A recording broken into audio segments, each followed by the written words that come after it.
বাংলাদেশের একজন নাম করা আলেম ছিলেন, কিন্তু বাতিলের পাঁচাটা গোলা।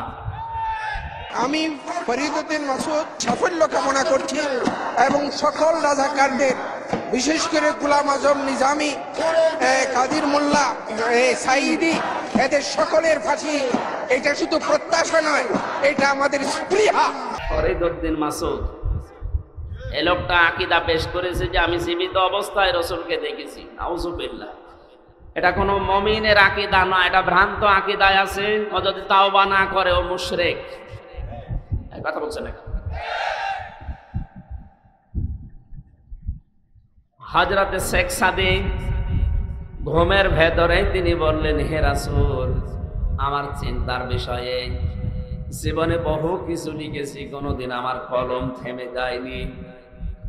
আজকে আপনাকে আমি লিখতে গিয়ে তৃতীয় লাইনে আমার কলম থেমে গিয়েছে, আর মনে আসে না যে কি লিখবো, মিলাতে পারি না।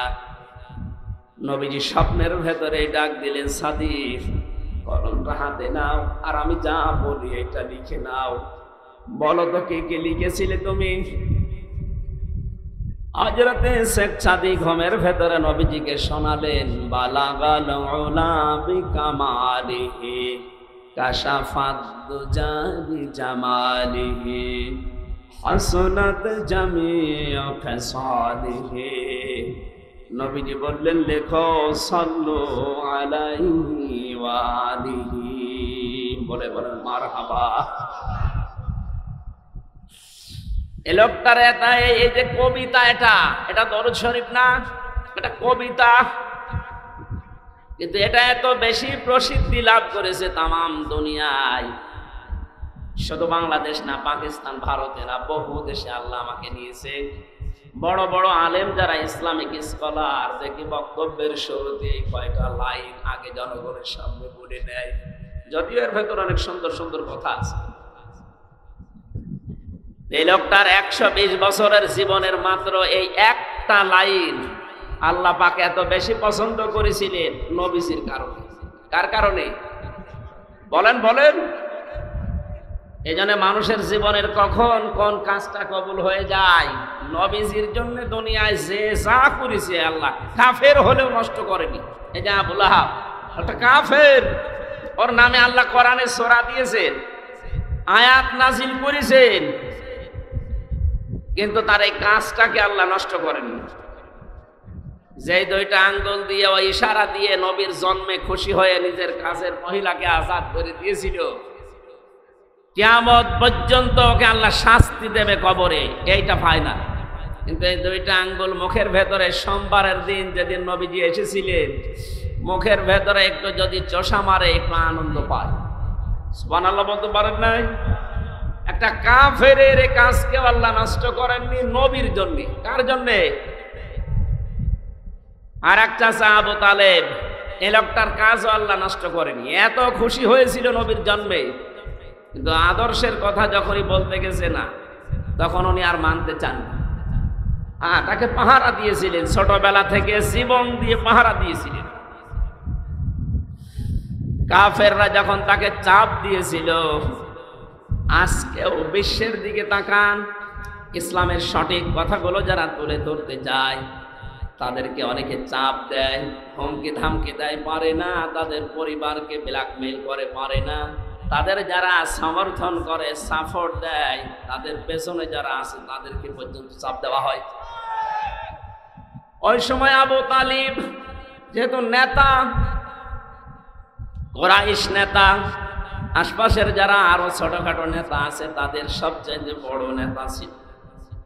এসে ডাক দিয়ে বলেছে, আবু তালিব, তোমাকে আমরা মান্য করে চলি, কিন্তু তোমার ভাতিজা নতুন অনেক ধর্মের আবিষ্কার করে যা আরম্ভ করেছে, থামতে বলো, নয়তো আমাদের হাতে তুলে দাও।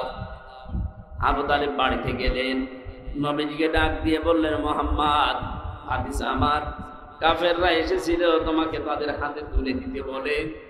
অপশন দিয়েছে কয়েকটা।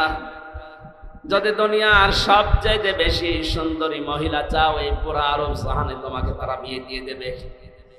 যদি সম্পদ দাও, তারা সম্পদের মালিক বানাবে। ক্ষমতা চাইলে তাদের যে চেয়ার আছে, ক্ষমতার চেয়ারও তোমাকে অর্ধেক দিয়ে দেবে। কিন্তু শুধু একটা কথা জানিয়েছে, তুমি যে নতুন ধর্ম প্রকাশ করো, প্রচার করো, এইটা বন্ধ করে দেওয়া লাগবে, আর নয়তো তাদের হাতে তোমাকে তুলে দেওয়া লাগবে। বিশ্বনবী ওই সময় চাচার কাছে দাঁড়িয়ে যে কথা বলেছিলেন, চাচা কাফের, কিন্তু তার মনে কথাটা এত বেশি আসর করেছিল, লেগেছিল। ডাক দিয়ে বলে, চাচা আমার, তারা আমাকে তাদের হাতে তুলে দিতে বলে। যারা যে সমস্ত জিনিস দেওয়ার ঘোষণা দিয়ে গেল, ওইগুলো তো দেওয়া সম্ভব। যেটা দেওয়া সম্ভব না, আকাশের চাঁদ যদি আমার বাম হাতে দেয়, সূর্য যদি আমার ডান হাতে এনে দেয়, এরপরও আমি মোহাম্মদ ঘোষণা দিলাম যে ধর্ম আমি প্রচার করছি, আমার আল্লাহ আমাকে নির্দেশ দিয়েছে, 1 সেকেন্ডের জন্যও সেটা প্রচার করা বন্ধ করা আমার জন্য সম্ভব না। বলেন সুবহানাল্লাহ। এই সময় আবু তালিব, এই লোকটা নবীজির এই কথা শোনার পরে এত বেশি আবেগ আপ্লুত হয়েছিলেন, বিশ্বনবীর মাথায় হাত দিয়ে বলে, ভাতিজা মুহাম্মদ, তুমি যা আদিষ্ট হও সব প্রচার করো, আমি তোমাকে কথা দিচ্ছি, কবরের মাটিতে শোয়ার আগে তোমার পেছন আমি ছাড়বো না। ধরে বলেন সুবহানাল্লাহ। তারা কিন্তু খুশি ছিল, দুইজনের জীবনীতেই পেয়েছি তারা জন্মে খুব খুশি মিলাদে। কিন্তু যখনই নবীজি তাদের সামনে আদর্শ প্রচার করলেন, আবু তালিবের সামনে যখন বলেছিলেন, আমি আবি তালিব লা ইলাহা ইল্লাল্লাহ হাজ্জুল লাকা ইনদাল্লাহি ইয়াউমাল কিয়ামাহ, রাহুল বুখারী। হে চাচা, আপনারে জোরে বলতে হবে না, শুধু আমার কানের কাছে মুখ নিয়ে আস্তে করে ঘোষণা দেন যে লা ইলাহা ইল্লাল্লাহ। রিসালাতের ঘোষণা তো লাগবে না, যেহেতু আমি নিজেই মুহাম্মদুর রাসূলুল্লাহ, ওটা আমি নিয়ে নিলাম। শুধুমাত্র আল্লাহর একাত্মবাদের বিষয়টা আমারে শোনান, কানের কাছে মুখ নিয়ে বলেন। পাশে যারা নেতা ছিল, আবু লাহাব, আবু সুফিয়ান, আবু জেহেল, এরা বলেছে, নেতা পড়বা, এতদিন পর্যন্ত বাপদাদার ধর্ম মেনে চললা, এখন যদি ভাতিজার এই নতুন ধর্ম গ্রহণ করো, মরণের পরে মানুষ তোমার নামে বদনাম বের করবে, তোমার কাপুরুষ বলবে, ভীরু বলবে, উল্টা পাল্টা কথা ছড়াবে। লোকটা আর পড়ে না।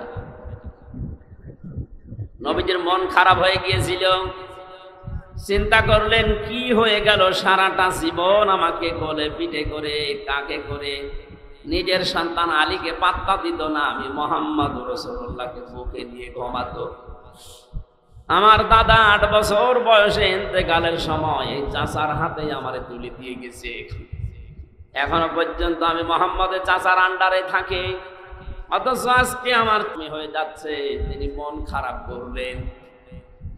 ফেরেশতা জিবরাইল সূরা কসসের 56 নম্বর আয়াতটা নিয়ে হাজির হয়ে গেলেন, হে নবী, ইন্নাকা লা তাহদি মান আহবাবতা ওয়ালাকিন্নাল্লাহা ইয়াহদি মান ইয়াশা। তাফসীরে ইবনে কাসিরের ভেতরে আছে, নবীজি ডাক দিয়ে বলেছিলেন, চাচা, বহু চেষ্টা করলাম আপনার পেছনে, আপনি এই কথা বললেন, আমার মনটা খারাপ হয়ে গেল। এই যে দেখছি জিবরাইল এসে গেছে, কি নিয়ে এসেছে বার্তা? ফেরেশতা জিবরাইল বলে, আপনি মন খারাপ করবেন না, কাঁদো কাঁদো অবস্থা আপনার দেখতে পাচ্ছি, কেন আপনার মন খারাপ হয়? হেদায়েত কি আপনার হাতে আল্লাহ দিয়েছেন বলেন? এটা তো আল্লাহ নিজের হাতে রেখেছেন। এটা যে আপনার চাচা, এটা আল্লাহ জানে। সারা জীবন আপনাকে কোলে নিয়ে, কাকে নিয়ে, পিঠে নিয়ে, বুকে নিয়ে মানুষ করেছে, খাওয়া দাওয়া দিয়েছে, আল্লাহ দেখেছে। কিন্তু লোকটার মন নেই। আপনি এত চেষ্টা করার পরও লোকটার মন নেই। এই জন্য আমার আল্লাহ পাক তাকে জোর করে হেদায়েত দেয়নি, কারণ হেদায়েত কে পাবে এটা আপনার চাইতে আল্লাহ ভালো জানেন। বলেন সুবহানাল্লাহ। এই লোকটা এত কিছু করেছিল জীবনে, খুশি আনন্দ মিলাদে, কিন্তু নবীর আদর্শের কথা শুনে তার মুখ ফিরিয়ে নিয়েছে। এই জন্য হাদিস হচ্ছে এটা, কিয়ামতের দিন নবীজি বলেন, আমার এই চাচা আবু তালিবের পায়ের নিচে জাহান্নামের জুতা আল্লাহ পরিয়ে দেবে। এই জুতার গরমের ঠেলায় তার মাথার মগজ পর্যন্ত টকবক করে পড়বে। আর এক চাচা আবু লাহাবের কথা শুনলেন। বিশ্ব নবী সাফা পাহাড়ে দাঁড়িয়ে বলেছিলেন, ইয়া সাবাহা, হে সকাল। তার মানে মানুষ যদি বিপদে পড়তো ওই সময় পাহাড়ের পাদদেশে উঠে তারা ঘোষণা দিত, হে সকাল, আমার বিপদ চলছে। লোকজন সবাই যখন পাহাড়ের পাদদেশে হাজির হয়ে গেছে, ডাক দিয়ে বলে, মোহাম্মদ তোমাকে দেখতে পাচ্ছি, কি হয়েছে তোমার, কি বিপদ বলো। নবীজি ওই দিন বলেছিলেন, আমি যদি বলি পাহাড়ের পাদদেশে পেছনের সাইডে একদল শত্রু সেনা অবস্থান করছে তোমাদেরকে আক্রমণ করার জন্য, আমি তোমাদের যেটা অপেক্ষা করার জন্য বলছি, সতর্ক হওয়ার জন্য, এখন যদি সতর্ক না হও তাহলে তারা আক্রমণ করবে। ওরা বলেছিল, আপনি যা বলেন আমরা সব বিশ্বাস করি, কারণ কোনোদিন আপনি মিথ্যা বলেননি, এটা আপনারা জানি।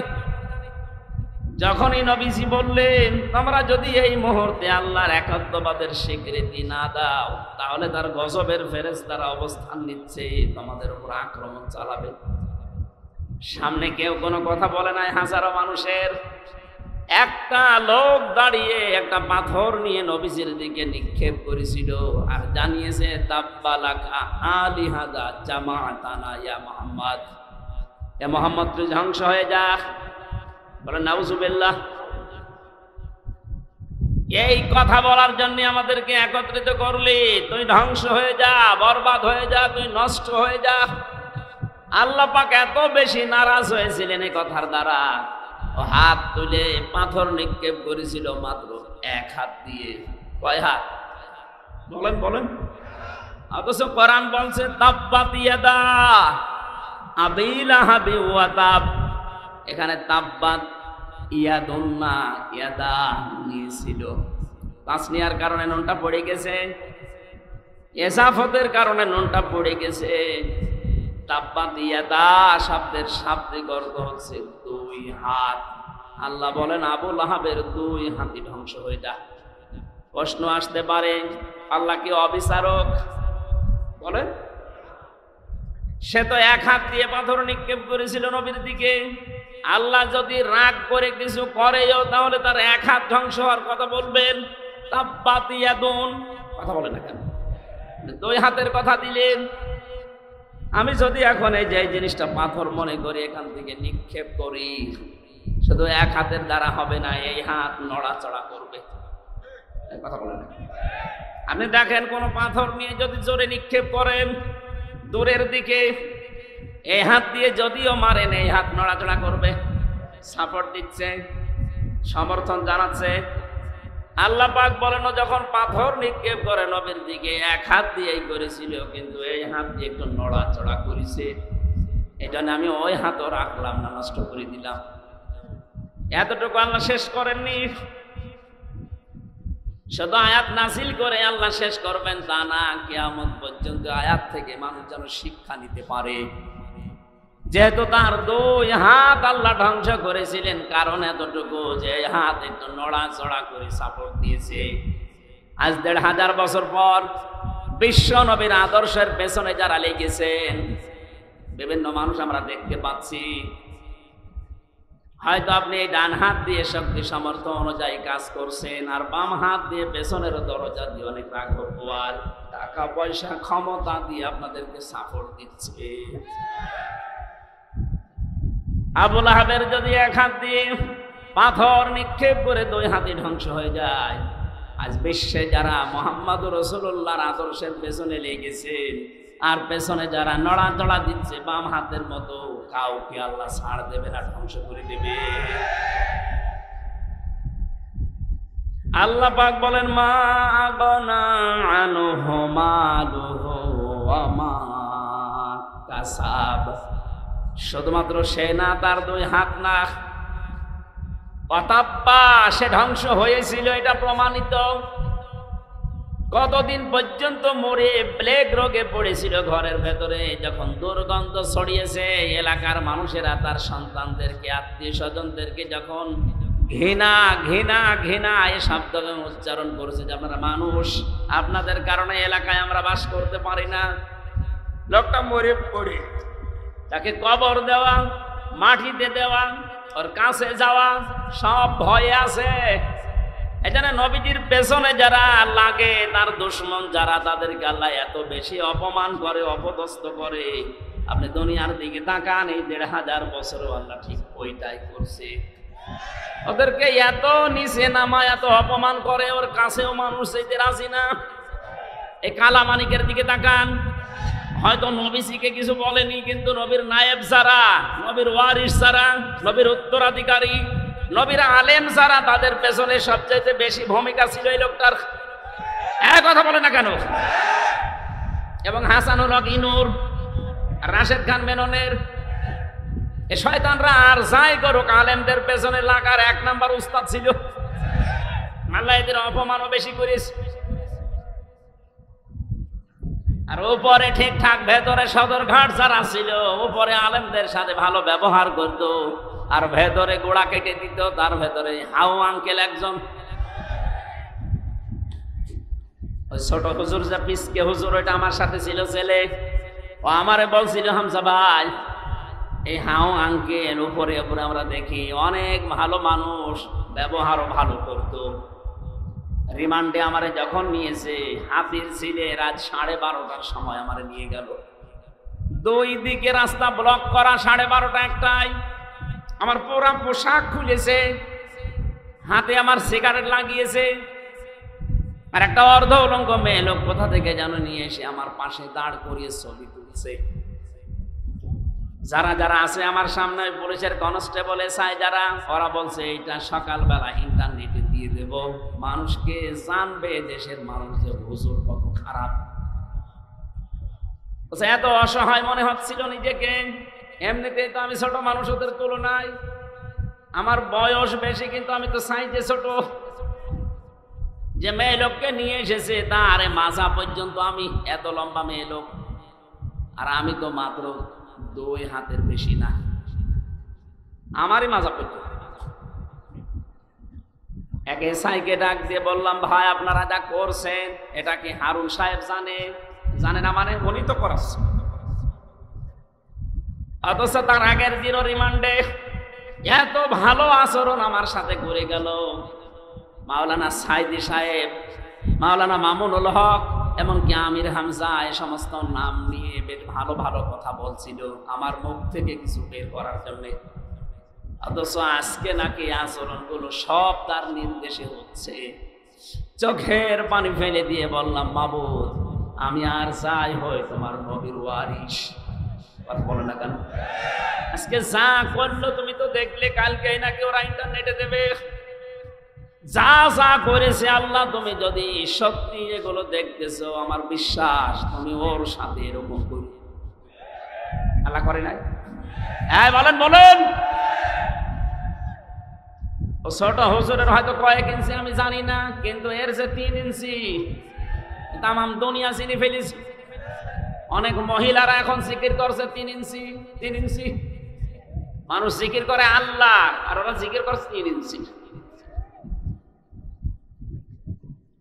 আলেমদের উপরে উপরে অনেক ভালো ব্যবহার করতে দেখেছি কাউন্টার টেররিজমের রিমান্ডে, কিন্তু ভেতরে ভেতরে এই মানুষগুলো এত বেশি জঘন্য আচরণ করেছে, একটাকেও আল্লাহ ছাড়ে নাই। আমার যে লোকটা 11 ঘন্টা টাঙিয়েছিল, এই আসাদুজ্জামান, কাউন্টার টেররিজমের প্রধান, একটা মানুষ নামে কলঙ্ক, একটা টাটকা নির্ভেজাল শয়তান, আমার কালো কাপড় দিয়ে চোখ বেঁধে নিয়ে মাটির নিচে নিয়ে মানুষকে বলতো পিটা। অথচ নিচের কামরায় যখন নিয়ে যেত রাতে, তখন তার আচরণ ফেরেশতার মতো। পরবর্তীতে কনস্টেবল যারা, এসআই যারা, ওদের জিজ্ঞাসা করতাম, ভাই এই এই যে আচরণগুলো করলো, উনি জানে না মানে উনি তো করাচ্ছে। আমার মোবাইলটা 3 বছর পরে আদালত ফেরত দিয়েছে কয়েকদিন আগে। আমার মামলা সব খারিজ হয়ে গেছে, ওই ফ্ল্যাশ মেরে সব নষ্ট করে দিয়েছে। এমন কোনো কিছু নেই যে ওরা দেখে নাই, যা ছিল। এমনকি সেই বিয়ের সময় একটা ছবি তোলা ছিল ম্যাডামের, ওই ছবিটা পর্যন্ত আমার রিমান্ডে দেখিয়ে বলছে, কে শাবনুরের ছবি না পূর্ণিমার ছবি আপনার এই মোবাইলে? পূর্ণিমা কোথায় পাবো আমি? দেখি ওই ম্যাডামের বিয়ের ওই ছবি। আমার ম্যাডাম এবার আমার বলছে, হুজুর এত সুন্দর বউ পাই কি করে? দাঁড়ান, আপনার বউ তুলে নিয়ে আসছে। বলেন ওর চরিত্র কি দেখেছি? আমি আর যাই হই, আমি নিজে আলেম দাবি করি না, কিন্তু মানুষ তো আমারে আলেম বলে। এক কথা বলে না কেন? দেশের শিক্ষা ব্যবস্থা অনুযায়ী অন্তত আমার সার্টিফিকেট আছে, আমি কামেল করেছি ফেকা নিয়ে, আমি অনার্স মাস্টার্স করেছি কোরআন নিয়ে। এই হিসাবে মানুষ আমাকে এই দেশের সার্টিফিকেট অনুযায়ী আলেম বলে। নবীর ওয়ারিস আমাকে ভাবে আপনি যা করলেন জেনে শুনে, অথচ মাঝে মাঝে এসে বলতে আপনার কোনো দোষ নেই। আমরা জানি দোষ নেই, আপনি এগুলো করেন কেন? সাধারণ যেভাবে আচরণ করেন মানুষের সাথে ওইরকম করেন, জেলে দিয়ে দেন। জেলে থাকা অত ঝামেলা না, কিন্তু আমরা রেখেছিল যে ফাঁসির কন্টেম সেলের ভিতরে 24 ঘন্টা তালা লাগিয়ে রাখে, এদিকে 2.5 হাত, এদিকে 3.5 হাত, মনে হচ্ছে কবরে আছে। কিন্তু 2 দিন 5 দিন 7 দিন 3 বছর 1 টাকা আল্লাহ ছাড়ে নাই। দেখেন যেইগুলো এরকম উপরে ভালো ছিল ফিটফাট, ভেতরে সদরঘাট, প্রত্যেককে আল্লাহ অপমান করেছে। অন্তর্বর্তীকালীন সরকার আসার পরে দেখি ওদেরকে সব ওএসডি করেছে। শুধু ওএসডি না, ওদের এখন যা অবস্থা, সেদিন আমার মামলার রায় হওয়ার দিন আমি আদালতে দাঁড়িয়ে কল দিয়েছিলাম, মামলা রায় হয়েছে। এতদিন ওরে আমি স্যার বলতাম, এখন দেখো উল্টো করে আমার স্যার বলছে। বলছে স্যার আপনি কল দিয়েছেন আলহামদুলিল্লাহ, আপনি জীবনে যেন আর আমার নামে কিছু বললেন না। বললেন না মানে? তুই ধরা পড়ার পরে আমার বাবার কাছ থেকে 10 লাখ টাকা নিয়েছিস, বললে যে হুজুরের নামে আমরা আর মামলা দেব না, টাকা দে। আমার বাবা একেবারে হন্তদন্ত হয়ে তাড়াতাড়ি করে 8 লাখ পাঠিয়েছে। বললি যে মামলা দেব না, নাই তো 50টা মামলা দেব। কথা ঠিক রাখেন, টাকাও নিল আর একটা মামলাও দিল, আবার রিমান্ডেও নিল। এদের যে চরিত্র, এরা যা করেছিল ওপরে ওপরে, আর ভেতরে যা করেছে, জঙ্গি নাটক সাজিয়ে এই মনিরুল আমার নামে এই মামলা দিয়ে এমন এমন কাজ করেছিল, মনে করেছিল এর দ্বারা বাংলাদেশ জামাতে ইসলামী এবং ছাত্র শিবিরকে এদেশের এবং বাইরের দেশে মানুষের কাছে একে কালার করে দেব। আল্লাহ পুরা উল্টিয়ে দিয়েছে। জামাত আর শিবির দেশে এখন যে জঙ্গি না, এটাতে মানুষের সঙ্গী, এটা প্রমাণ হয়ে গেছে। ডক্টর শফিকুল ইসলাম মাসুদ মাদ্দাজিল্লুহুল আলী বড় ভাই ঘোষণা দিয়েছে, এদেশে যদি ইসলাম উপরে উঠতে পারে, ক্ষমতায় যেতে পারে, জঙ্গি মুক্ত রাষ্ট্র আমরা উপহার দেব। ওদের এখন গাত্রদাহ শুরু হয়ে গেছে। এই আবার কোন কোন মন্ত্র পড়ছে, তোমরা যেটা দিয়ে উল্টা পাল্টা রিপোর্ট তৈরি করে বাইরের দেশকে দেখিয়ে যে না এদেশ কোরআনের হাতে দেওয়া যাবে না, এদেশে জঙ্গি আছে, পুরাটা নাটক বানিয়ে মঞ্চস্থ করতে সব এখন উল্টিয়ে গেছে। বাইরের যত দেশ এখন সবাই প্রমাণ পাচ্ছে না এদেশে যারা ইসলামপন্থী এই মানুষগুলো জঙ্গি না, এদেরকে জঙ্গির ট্যাগ লাগানো হয়। ট্যাগ লাগায় কারা? যারা আসল জঙ্গি। এক কথা বলেন, জঙ্গির নামে যে লোকটার ফাঁসি দিয়েছেন নাটক করে আব্দুর রহমান শায়েখ, এই লোকটা আপনাদেরই আত্মীয়, আমি নাম নিলাম না, কথা বলছেন না কেন? এই জন্য আমার কথা ছিল, আপনার যে মাল সম্পদ, আপনার যে রায়, আপনার যে সমর্থন, হয়তো ডাইরেক্ট অনেকে নবীর বিরুদ্ধে, নবীর ওয়ারিসদের বিরুদ্ধে কিছু করে না, পেছনের লাইন দিয়ে অনেকে সাপোর্ট দেয়, তাদেরকেও আল্লাহ ছাড়ে নাই। কারণ এই আয়াত আল্লাহ 1500 বছর আগে দিয়েছে, কিয়ামত পর্যন্ত ছাড়বেও না। সায়াসলা নারং যাতা লাহাব, অতি শীঘ্রই আমি তাকে লেলিহান আগুনে প্রবেশ করাবো। অমরাত, তার স্ত্রীকেও, কারণ তার স্ত্রীও নবীর বিরুদ্ধে ছিল। এখান থেকে প্রমাণ হয় যে সমস্ত মেয়ে লোকাজ তার স্বামীরা নবীজির বিরুদ্ধে, ইসলামের বিরুদ্ধে, আর বউগুলো মেয়েগুলো ইসলামের বিরুদ্ধে অবস্থান নিয়ে স্বামীকে সাপোর্ট করছেন, তাদেরকেও স্বামীর সাথে জাহান্নামে দেওয়া। এই জন্য বিবেক আপনার আছে, আপনি তার গরু ছাগল না। এটা শুনছেন, পাল্টাবেন নিজেকে। আমরা আসল কথায় আসি, আমরা শুধু নবীর মিলাদে জন্মে আমরা খুশি না, আমরা নবীর আদর্শে খুশি। কারণ জন্ম নিয়ে মিলাদ নিয়ে যারাই খুশি আমরা দেখতে পাচ্ছি তারা সব জাহান্নামী। কথা বলেন ঠিক কিনা? আর 2 জন চাচার কথা জানি, একজন হামজা আর একজন আব্বাস। এই 2 জন আপন চাচা, কিন্তু তারা শুধু জন্মের সময় খুশি ছিল না, তারা খুশি ছিল, আনন্দ করেছে নবীর আদর্শ পেয়ে। এই কথা বলেন না কেন? তারা এত বেশি খুশি হয়েছিল নবীর আদর্শে, এ হামজা এই লোকটা তীর ধনুক চালানোর উস্তাদ ছিল। পশু পাখি শিকার করতে বের হতো। একদিন এক হরিণের পেছনে দৌড়াচ্ছে, মানুষ দেখলে তো হরিণ দৌড়ায়। হযরতে হামজা তীর নিয়ে যখনই তিনি জঙ্গলের ভেতরে এগিয়ে যাচ্ছেন, হরিণ দেখে নিজের কাছে চলে আসতেছে। কি গো আশ্চর্য, হরিণ তো দৌড়াবে আর আমার কাছে আসে। হরিণ একেবারে কাছে আসার পর ডাক দিয়ে বলে, মাবুদ, জীবনে আমার জবানটা খুলে দাও, আমি শুধু নবীর পক্ষে একটা কথা বলে জীবনটা ধন্য করি। আমি আগেই বলেছিলাম, নবীজির জন্য পৃথিবীতে যে যা করেছে একটাও আল্লাহ নষ্ট করেনি, একটাকেও আল্লাহ পাক না দিয়ে পারেননি। হরিণ যখনই বলেছে আমি নবীর পক্ষে একটু কথা বলতে চাই, আল্লাহ তার জবান খুলে দিয়েছেন। মানুষের মতো এসে বলে, হামজা, তুমি আমাকে শিকার করার জন্য পেছনে দৌড়াচ্ছিলে, অথচ আমি নিজেই শিকার হওয়ার জন্য তোমার হাতে ধরা দিচ্ছি, কারণ আছে। আমি একটা কথা বলতে চাই, আমাকে শিকার করে জবাই করে রান্না করে খেয়ে ফেলো, কোনো অসুবিধা নেই। আমার দুইটা বাচ্চা পর্যন্ত কাঁদছে, তাদেরকেও দরকার হয় সাথে নিয়ে আসি। কিন্তু তোমার এতিম ভাতিজা ভাই নেই, তার একটা সন্তান আব্দুল্লাহর ছেলে মোহাম্মদ। এদেশের নেতা যাকে তোমরা মনে করো আবু জেহেল, রক্তাক্ত করে কাবার পাশে ফেলে রেখে দিয়েছে। আমি তোমার কাছে জানতে চাই, এর কোনো প্রতিবাদ তোমার জানা আছে কিনা? তুমি কিছু করতে চাও? মনের দুঃখ নিয়ে, ভারাক্রান্ত মন নিয়ে এই হরিণকে, হরিণের বাচ্চা দুটোকে ছেড়ে দিয়ে বাড়িতে আসলেন। স্ত্রী কাঁদতেছে, ডাক দিয়ে বলে, বৌমার কাঁদো কেন? বলে, কাঁদি, আমার তো ছেলে মেয়ে নেই। আমি কাঁদি এই কারণে, তোমার ভাইয়ের ছেলে মোহাম্মদ এতিম মানুষ, তারে আজকে আবু জেহেল মারধর করে কাবার পাশে রক্তাক্ত করে ফেলে রেখেছে। কিছু করবা কিনা? যদি কিছু না করো, আমি তোমার জন্য রান্না বাড়া সব বন্ধ করে দিলাম। নবীজির চাচি হযরতে হামজার স্ত্রীর এই কথাটাকে আল্লাহ ফেলে দেয়নি। সিরাত ইবনে হিশামের ভেতরে আল্লাহ পাক তাকেও চিরন্তন করে দিয়েছেন। বলেন সুবহানাল্লাহ। দৌড় দিয়ে ওই ধনুক নিয়ে চলে গেলেন। আবু জেহেল কয়েকজন সাঙ্গ পাঙ্গ নিয়ে মিটিং করছিল যে আজকে মোহাম্মদকে জনমের পিটানো পিটিয়েছি। তীর ধনুক নিয়ে বললে, কেন তুমি আমার ভাতিজাকে মারলে? এই বলেই বললেন আঘাত। ফেনকি দিয়ে আবু জেহেলের মাথা থেকে রক্ত বের হওয়া আরম্ভ হয়ে গেছে।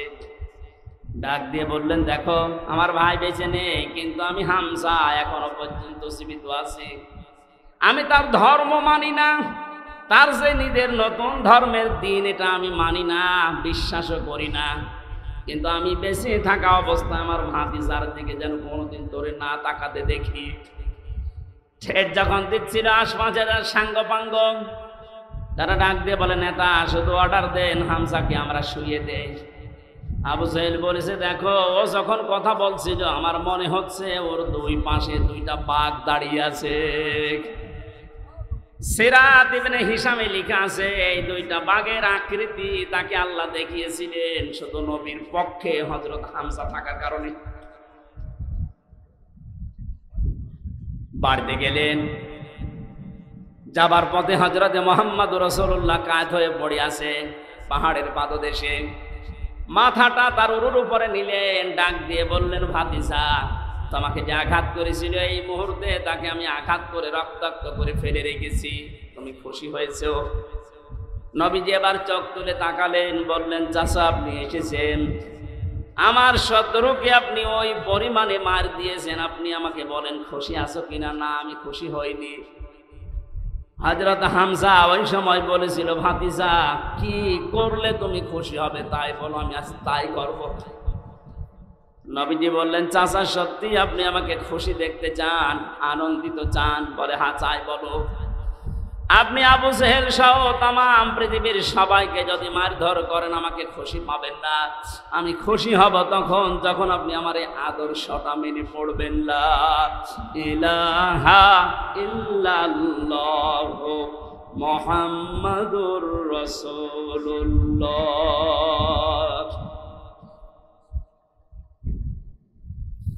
হযরতে হামজা ওই দিন বলেছিল তোমাকে আজকে খুশি করার জন্য, এহানো কাজ নেই আমি করব না, এই মুহূর্তে তোমার সাথে আমি ঘোষণা দিয়ে দিলাম। তিনি নবীর আদর্শে, নবীর জীবন চরিত্র পেয়ে খুশি হয়ে নিজের জীবনটা পর্যন্ত দিয়ে ৭০ টুকরা হয়েছিলেন উহুদের ময়দানে। তারপর নবীর আদর্শ ছাড়েন নাই। আল্লাহ পাক খুশি হয়ে আয়াত নাযিল করেছেন কোরআনে, রাদিয়াল্লাহু আনহুম ওয়া রাদু আন যালিকা লিমান খাশিয়া রাব্বাক। এটা সাহাবায়ে কেরামের জন্য। হযরত হামজা সাহাবী ছিলেন না? কথা বলেন। তাহলে আমরা দুইজন চাচার কথা জেনেছি, তারা মিলাদে খুশি ছিল, আদর্শে খুশি না। দুইজনে জাহান্নামী, আবু তালেব আর আবু লাহাব। অপর দুইজন চাচা হযরতে হামজা, হযরত আব্বাস, এ দুইজন শুধু তারা জন্মে মিলাদে খুশি হয়নি, তারা আদর্শ পেয়ে খুশি হয়ে গেছে, আনন্দ করেছে, নিজের জীবন পর্যন্ত বিলিয়ে দিয়েছে। আল্লাহ দুইজনকে জান্নাত দিয়ে দিয়েছে। আজকে রবিউল আউয়াল মাসে আমরাও সিদ্ধান্ত নিতে চাই, বিশ্ব নবী মুহাম্মদুর রাসূলুল্লাহ শুধু মিলাদ পড়ে খেজুরি জিলাপিকে আমরা শেষ করব না। তার 40 থেকে 63 এই 23 বছরের জীবনী পুরাটা আমাদের জীবনে বাস্তবায়ন করে আমরা আনন্দ করব। হ্যাঁ, রাজি আছেন আপনারা? আল্লাহ মাহফিল সাকসেস করুন, বলেন আমিন। আজকে তেলাওয়াত করেছে সূরা কাসাস 85 নাম্বার একটা আয়াত। এটা বিশ্বনবী মুহাম্মদ রাসূলুল্লাহর সাথে রিলেটেড, এই জন্য এটা পড়লাম। কাসাস মানে ঘটনা সমূহ। কাসাস মানে কি? আল্লাহ রাব্বুল আলামিন বলেন, ইন্নাল্লাযী ফারাদা আলাইকাল কুরআনা লারাদ্দুকা ইলা মাআদ। নবীজিকে আল্লাহ জানাচ্ছেন, হে নবী, অবশ্যই আল্লাহ পাক আপনার উপরে কোরআনের আইন মানা ফরজ করে দিয়েছেন। এখান থেকে মাসলা বের হয়, এটা কিছু তো নবীজির জন্যই। কোরআনের যে আইনগুলো আছে 500 আইন আছে। কয়টা বলেন বলেন? এই 500 আইন মানা নবীজির জন্যই শুধু ফরজ। এদের ব্যাখ্যা করতে গিয়ে সূরা যুখরুফের 42 নাম্বার আয়াতে আল্লাহ জানিয়েছেন, ওয়া ইন্নাহু লাযিকরুল লাকা ওয়া লিকাওমিকা ওয়া সাওফা তুসআলুন। হে নবী, আপনাকে আর আপনার উম্মত বলে দাবি করবে, তাদেরকে আমি কিন্তু কিয়ামতের দিনে এই প্রশ্নটা প্রথম করব যে আমার কোরআনের আইন মানা হয়েছে কিনা।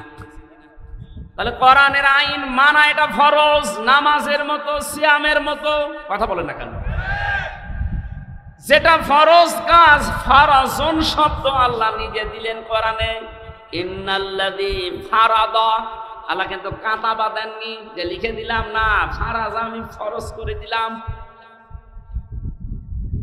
আলাইকাল কুরআনা, আপনার প্রতি আমার কোরআনের যে নিয়ম নীতিগুলো নাযিল হয়, এটা ব্যক্তি, পরিবার, সমাজ আর রাষ্ট্রে মানা এটা ফরজ। এটা কি? 96% মুসলমান আমরা এই দেশে বাস করি। কোরআনে কারিমের প্রচার করো, এই যে শব্দটা আল্লাহ পাক বলেন কোরআন প্রচার করো। ওয়াদাক্কির ফাইন্নায যিকরা তানফাউল মুমিনিন। হে নবী, আপনি কোরআনের আলোচনা করেন, কোরআন প্রচার করেন, এটা মুমিন যারা তাদের উপকার হবে। এই বিধানটা কার? আরো জোরে বলেন। অথচ 15.5 বছর এ কোরআন প্রচার করো, এ আদেশ মানতে গিয়ে এ মোস্তফা সাহেবের মতো মানুষেরা বহু মানুষের সাথে বার্গেন করা লেগেছে। আমি তো রংপুরে জেল থেকে বের হওয়ার পরে কয়েকটা অনুষ্ঠানে এসেছিলাম, ওই আগস্টের 5 তারিখে। ইনি একজন মেয়র রানিং তখন, তারপরও যারা দায়িত্বে ছিল ওই সময়, ওই সমস্ত মানুষের সাথে বার্গেনিং করা লেগেছে 96% মুসলমানের দেশে। কেন আমি কোরআন প্রচারের এই অনুষ্ঠানে বাধা দেবেন বলেন? ওরা জবাব দিতে পারেনি। এই যে সাক্ষী বসে আছে, জিজ্ঞাসা করেন। পুলিশ কমিশনের কাছে পর্যন্ত ওনার বার্গেনিং করা লিখেছে, অথচ কোরআন প্রচার করা এ নির্দেশ আল্লাহর, এ আইনকার। বলেন বলেন, এই আইনটা মানা তো তার জন্য ফরজ ছিল, কিন্তু নিজের চেয়ার ঠিক রাখতে গিয়ে, জালেমের তোষামত করতে গিয়ে, জালেমের স্বপ্ন পূরণ করতে গিয়ে তারা কোরআনে পর্যন্ত বাধা দিয়েছে। আল্লাহ পুরাটা উল্টিয়ে দিয়েছে আজ। সুতরাং কোরআনের আইন মানা ফরজ। আমার মনে হয় পড়ে কোরআন প্রচার হবে, প্রসার হবে, মানুষ জানবে, শুনবে, মানবে। এটা নফল না, এটা ফরজ। আজকের এই আয়োজনে হাজার হাজার টাকা খরচ এমনি খেলা করার জন্য না। লক্ষ মানুষের ভেতরে একটা মানুষও যদি মন মানসিকতা পরিবর্তন হয়ে আল্লাহর বিধানের দিকে ঘুরে আসে, যত মানুষ এই অনুষ্ঠানে টাকা দিয়েছেন প্রত্যেকের টাকা ওসমানের মতো কবুল হয়ে যাবে। নবীজিকে আল্লাহ জানিয়েছেন আমার কোরআনের আইন মানা ফরজ। যত আইন আছে সব, না কয়েকটা? বলেন বলেন। তাহলে কোরআন প্রচার করা, প্রসার করা, কায়েম করা, এর জন্য অর্থ খরচ করা, সময় দেওয়া। আজকে গুরুত্বপূর্ণ সময়গুলো, টাকাগুলো সব আমরা খরচ করছি এইটাই, কারণ আমাদের নির্দেশ যে আপনি প্রচার করেন, প্রসার করেন, কায়েম করেন। কারণ তিনটা জায়গায় যদি কেউ অর্থ খরচ করে, ওই টাকার হিসাব আল্লাহ কিয়ামতে নেবেন না। এক নম্বরে কোরআন প্রচারে যদি কারো টাকা পয়সা খরচ হয়, আজকের কোরআন এই প্রচারের অনুষ্ঠানে যদি আপনার 10টা টাকাও খরচ হয়, কিয়ামতে ওই 10 টাকার হিসাব দেওয়া লাগবে না। বলেন মারহাবা। 2 নম্বরে, এই পৃথিবীতে কোনো মানুষ যদি জিহাদের ময়দানে কাজ করে, তার পেছনে যদি আপনি খরচ করেন, যেতে পারেন না, তাকে সাহায্য করেন, ওই টাকার হিসাব দেওয়া লাগবে না। 3 নম্বরে, যদি আপনার পরিবারস্থ লোকদের জন্য, বিশেষ করে যাদের সাথে রক্তের সম্পর্কগুলো আছে, এদের পেছনে যদি আপনার টাকা খরচ হয়, ওই টাকার হিসাব দেওয়া লাগবে না। এখানে মাসলা আসে, আজ অনেকে কৃপণ এত বেশি পরিবারস্থ লোকদের জন্য খরচ করতে চান না। না, এটা উচিত না। আপনার টাকার যখন হিসাব দেওয়া লাগবে না, তখন পরিবারস্থ লোকদের বিনোদন দেওয়ার জন্য বিশাল টেলিভিশন কিনে দেবেন। শরীয়তের ভেতর থেকে যতটুকু বিনোদন দেওয়া যায়, অতটুকুর জন্য যদি আপনি তার জন্য টাকা খরচ করেন, এই যে মনে করেন ওয়াইফাই লাইন নিয়েছেন, ইন্টারনেট, প্রতি মাসে 1000 টাকা বিল দেওয়া লাগে। আপনি যদি দেখেন আপনার ছেলে মেয়ে, আপনার বউ এই ইন্টারনেট ফ্রি থাকার কারণে মাসে প্রতিদিন এখান থেকে কোরআনের নির্দেশগুলো নামায়, নবীজির হাদিসগুলো ওখান থেকে নামিয়ে পড়ে, এরকম পরিবেশ যদি আপনি তৈরি করে ইন্টারনেটটা নেন, ওয়াইফাই লাইন নেন, যত টাকা এর পেছনে খরচ করবেন, এই টাকার হিসাব দিন প্রসারে কায়েম হয়ে যাবে, হিসাব দেওয়া লাগবে না। কিন্তু পরিবেশ তৈরি না করে যদি ওয়াইফাই লাইন নিয়ে দেখেন আপনার মেয়ে, আপনার ছেলে উলঙ্গ নাচ দেখছে, আপনার তো ডবল সওয়াব হবে। এজন্য পরিবেশটা তৈরি করা লাগবে আগে। আমি যে কথা বোঝাতে চাচ্ছিলাম, কোরআনের আইন মানা যেহেতু ফরজ, আমাদের এখন থেকে জীবনের টার্গেট থাকা লাগবে, আমি যাই করি না কেন কোরআন এদেশে কায়েম হবে, এদেশে কোরআনের আইন চলবে, এটা আমার জীবনের প্রথম কাজ, আমি বানিয়ে নেব। এই যদি কেউ রাজনীতি মনে করেন, হ্যাঁ এটাই রাজনীতি, কারণ বিশ্ব নবী এইটা কায়েম করার জন্য 27টা যুদ্ধে তিনি নিজে নেতৃত্ব দিয়েছেন, আর 87টা গাজওয়া, সারোয়া, জেহাদ, এগুলোর তিনি মানুষকে দিয়ে পরিচালিত করেছিলেন মাত্র 13 বছরে। কয় বছরে? বলেন বলেন। মক্কায় যে 53 বছরে এক থেকে ছিলেন, তখন তো কিছু করতে পারেননি, পেরেছেন? ওখান থেকে যে মদিনায় গেলেন 53 বছর বয়সে, মাত্র 10টা বছর মদিনায় ছিলেন। এই 10 বছরের ভেতরে তাকে 27টা যুদ্ধে নিজে নেতৃত্ব দেওয়া লেগেছে। তাহলে বলেন তো বাস্তবতা কোথায়? নবীজি কোরআনের বিধান চালু করার জন্য এগুলো করেছিলেন না ব্যক্তিগত স্বার্থে? কোরআনের জন্য যদি উনি নিজে জিহাদের ময়দানে সেনাপতির দায়িত্ব পালন করে, তা 1টা 2টা না 27টা। ওইরকম যদি পরিস্থিতি আমাদের আসে যে তরবারি হাতে নেওয়া লাগবে, বোমা হাতে নেওয়া লাগবে, মানুষকে মেরে ফেলা লাগবে, এই সিচুয়েশন আসলে কোরআন কায়েমের জন্য ওইটাও জায়েজ আছে। আর ওইটা যদি কেউ রাজনীতি মনে করেন, জিহাদ মনে করেন, হ্যাঁ ওইটাই আমার জিহাদ। কারণ আমার জীবনের আসল টার্গেট ইন্নাল্লাযী ফারাদা আলাইকাল কুরআন লারাদ্দুকা ইলা মাআদ। আমি চাই আল্লাহর এই জমিনে অন্য কারো বিধান চলবে না, আমি চাই আল্লাহর বিধান দিয়ে জমিন চলবে। আলা লাহুল খালক ওয়াল আমরু, বানিয়েছেন যিনি, আইনও চলবে তার। কথা বলেন ঠিক কিনা?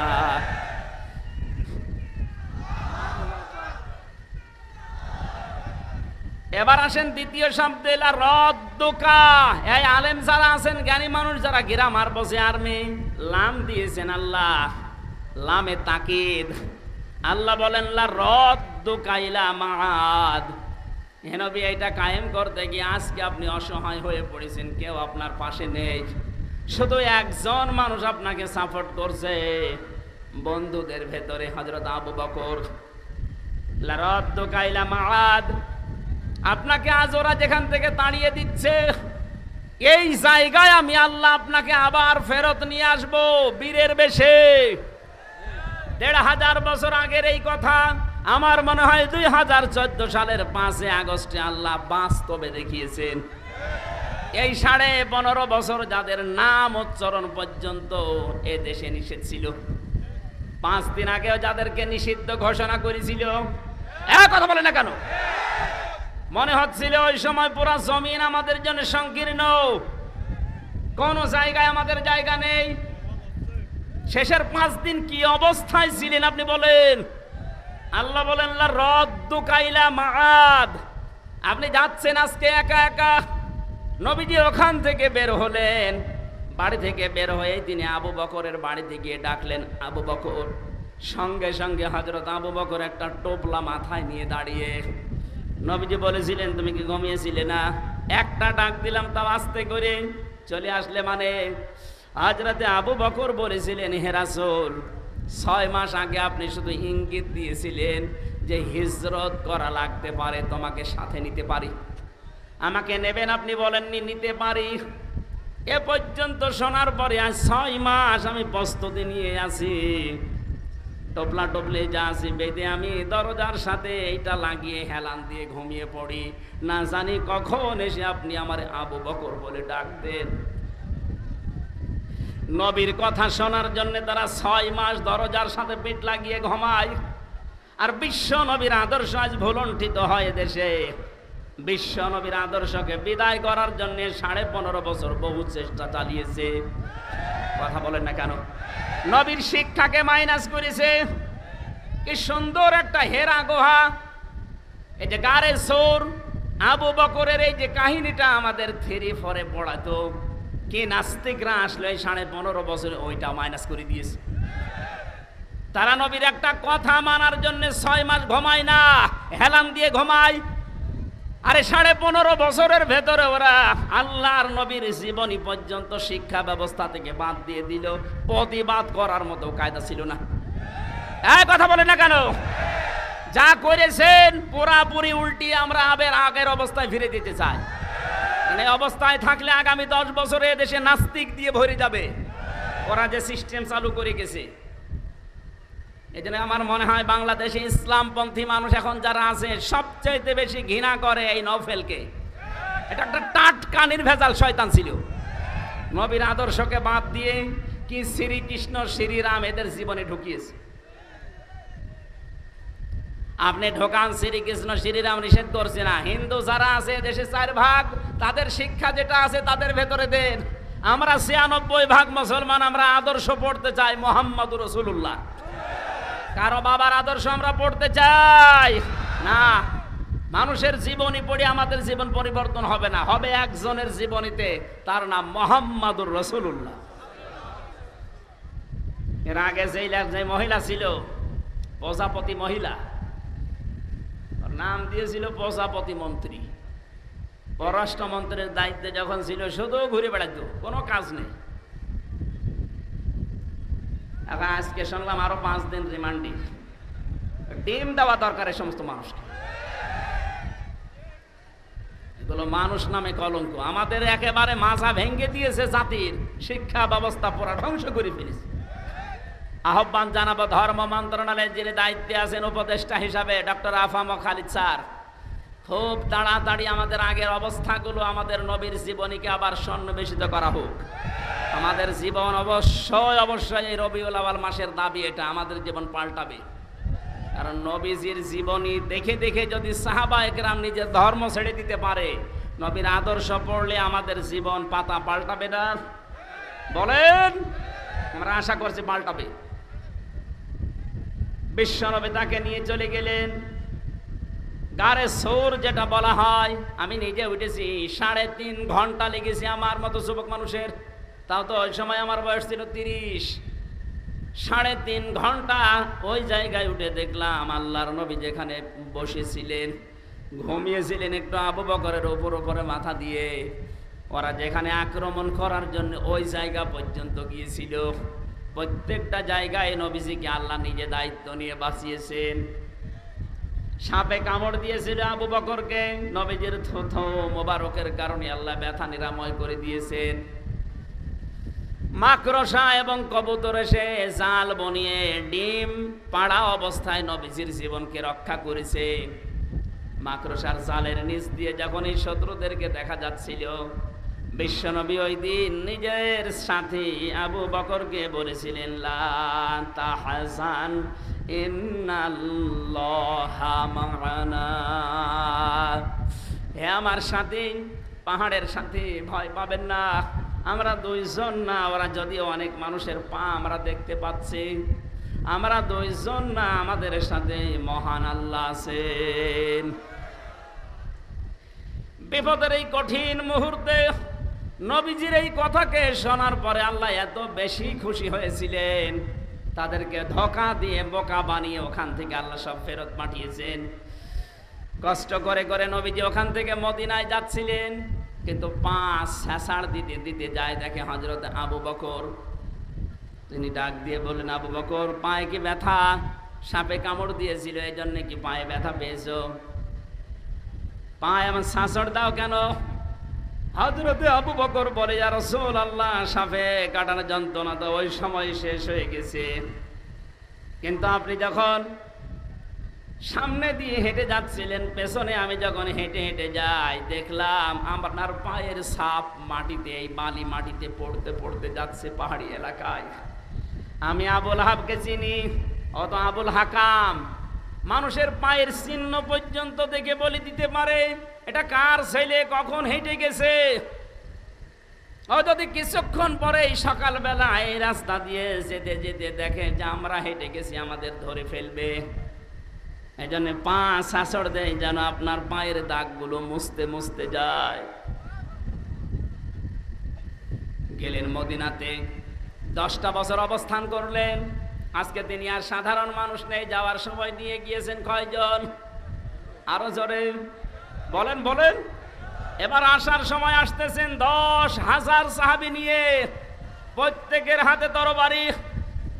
আমার তো মনে হচ্ছে 5 তারিখে, এর আগে যে 5 দিন আগে মাত্র 1 তারিখে নিষিদ্ধ ঘোষণা করেছিল, 5 তারিখে 5 দিনে এই দেশে 100 জনের 58 জন মানুষ ইসলামপন্থী হয়ে গেছে।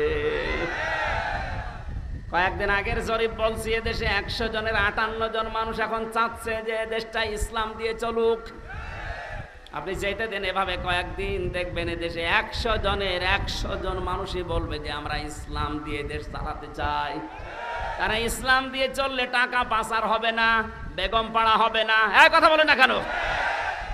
কেউ খেয়ে থাকবে, কেউ নেই খেয়ে থাকবে না। ইসলাম আসলে সবাই সমান। নিজের দায়িত্ব নিয়ে যাকাতের টাকাগুলো গরিবের বাড়িতে আপনি দিয়ে আসবেন।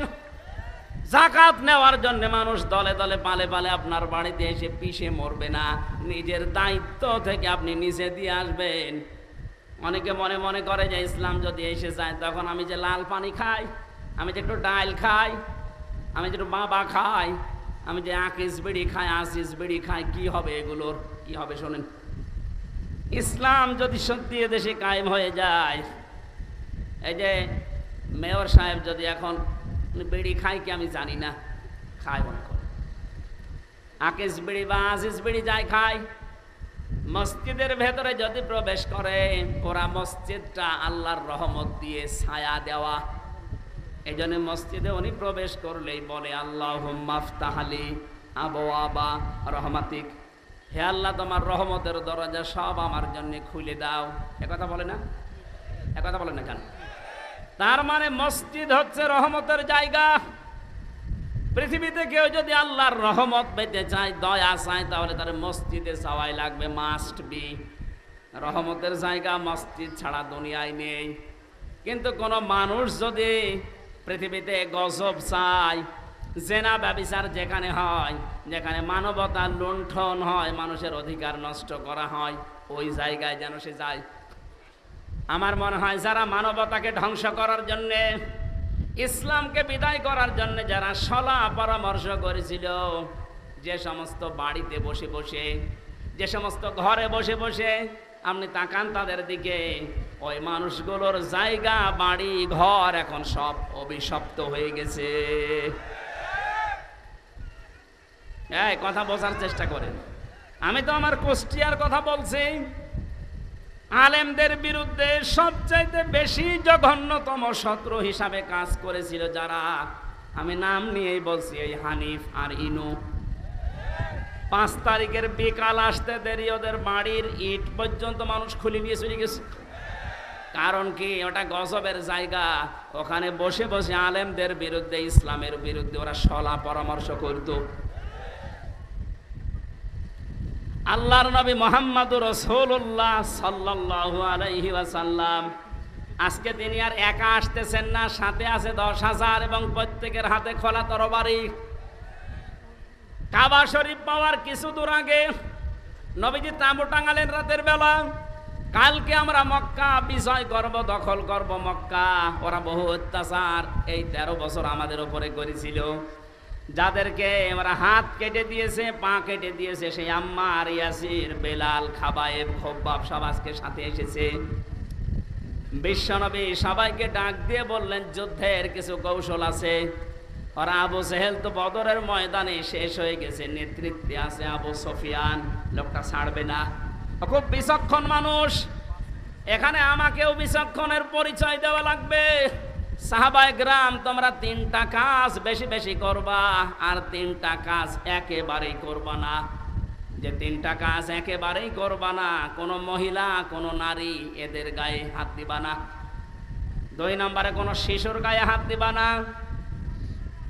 যদি কেউ ক্ষমতা পায়, বিজয় হতে পারে, তাহলে তাদের এই কর্মসূচিগুলো নেওয়া দরকার। যে মহিলাদের গায়ে হাত দেওয়া যাবে না, শিশুর গায়ে হাত দেওয়া যাবে না, কোনো বৃক্ষ কাটা যাবে না। অথচ 15 বছরের ভেতরে তাকান পুরা উল্টা। ক্ষমতা পেয়ে কত নারীকে বিনা কারণে জামাত ইসলাম করে, ছাত্রী সংস্থা করে, ইসলামের বৈঠক করে, এই নাম দিয়ে গ্রেফতার করে জেলখানায় পাঠিয়েছে। আবার আমি নবীর উম্মত, আমি হজ করে এসেছি, এই ঘোষণা দিন, আপনার লজ্জা করে না? নবীজি বললেন শিশুর গায়ে হাত দেবে না। বাস্তবে দেখলাম এই দেশের শিশুর অপরাধের জন্য, বাবার অপরাধে শিশুকে ধরে ধরে তারা জেলখানায় দিয়েছে। এই যে হুজুরটার নাম বললাম, শিশু হুজুর না, ওর বয়স আছে কিন্তু শিশু হুজুর তো। ওর পোস্টারে পর্যন্ত মানুষ লিখে দিত শিশু বক্তা। শিশুকেও আপনি ছাড় দিলেন না। এই আপনার ক্ষমতা পাওয়ার কারসাজি। নবীজি বললেন আমার বিজয়ের 2য় শর্ত, করবা না শিশুর গায়ে হাত দিবা না, বৃক্ষ কাটবা না। আজ তাকান, এই 15.5 বছরে রাস্তার পাশে কত পুরাতন পুরাতন গাছ ছিল, সব সাবাড় করে ফেলেছে। নবীজি বলেছিলেন 3টা কাজ বেশি বেশি করবা। 1 নম্বরে তোমরা পায়খানা বানাবা কম, আর রান্না করার চুলা বানাবা বেশি। আর আমার শত্রু আবু সুফিয়ানের বাড়িতে কেউ যদি অবস্থান নেয়, তাকে কিছু বলবো না। আবু সুফিয়ান এই রাতে এশার নামাজের পরে 8টা-10টার দিকে তার গোয়েন্দা বিভাগের যারা গুপ্তচর আছে 4 জনকে পাঠিয়ে দিলেন, যাও, শুনেছি আব্দুল্লাহর এতিম ছেলে মোহাম্মদ আজকে আসতেছে মক্কা বিজয় করার জন্যে। তাবু টাঙিয়েছে মক্কার অদূরে, দেখো তো কয়জন মানুষ সাথে নিয়েছে। আল্লাহর নবী জানিয়েছিলেন চোলা রান্না করার চোলা বানাবা বেশি বেশি করে। একজন মানুষ চোলা বানাও 10টা করে, তাহলে 10,000 মানুষ চোলা হবে কত বলেন? ওরা এশার নামাজের পরে এসে শুধু চোলা গুনতেছে, যে রান্না তো হচ্ছে, তাঁবুর ভেতরে যাই থাক। চোলা গুনতে গুনতে ওদের রাত গভীর হয়ে গেছে। ফেরত যে বলে নেতা মানুষ কত আছে জানি না, চোলা যত চোলা গুনি শেষ করতে পারিনি। ধমক দিয়ে বলে তোদের পাঠালাম মানুষ গণনা করতে, তোরা গণনা করলে চোলা হবে না তোদের দিয়ে। আর এক দলকে ফজরের পরে পাঠালেন, যাও। রাতের বেলা হয়তো ওরা টের পায়নি, দেখতে পায়নি, এখন একটু ফর্সা হচ্ছে, এই সময় যাও। নবীজি বলেছিলেন তোমরা পায়খানা বানাবে কম, মানুষ 10,000, পায়খানা 10টা। এ রাতে যেহেতু সবার এই কাজে যাওয়া লাগে, সকালবেলা ওরা এসে দেখে এক একটা পায়খানার সামনে প্রায় 600, 700, 1000 মানুষ দাঁড়িয়ে। চিন্তা করছে তাঁবুর ভেতরে লোক আছে কিনা জানি না, কিন্তু পায়খানার সামনে অবস্থা কি। কয়েকটা লাইন গুনতেছে, 3-4 হাজার গণনা করে বলছে দরকার নেই। ডাক দিয়ে বলে কি অবস্থা, মানুষ কত আছে জানি না, এক একটা পায়খানার সামনে মানুষ যত আছে লাইন গণনা করে শেষ করতে পারিনি। আবু সুফিয়ান রাগান্বিত হয়ে বলে, বেটা বিয়াদব লোক, পাঠালাম কি আর করিস কি, তোদের দিয়ে হবে না, আমি নিজে যাব আজ। নিজেই সকালবেলা গেছে। নবীজি ফজরের নামাজ আদায় করার পর তিনি যেহেতু এখন প্রস্তুতি নেবেন, আর খালি হাতে প্রস্তুতি নেওয়া জায়েজ নেই। আজ আমরা অনেকে শুধু তসবিহ নিয়ে পড়ে আছি। হ্যাঁ, কথা বলেন না কেন? এই রাতেই তো আপনি 13 তারিখে মার খেয়েছেন, 13 সালে।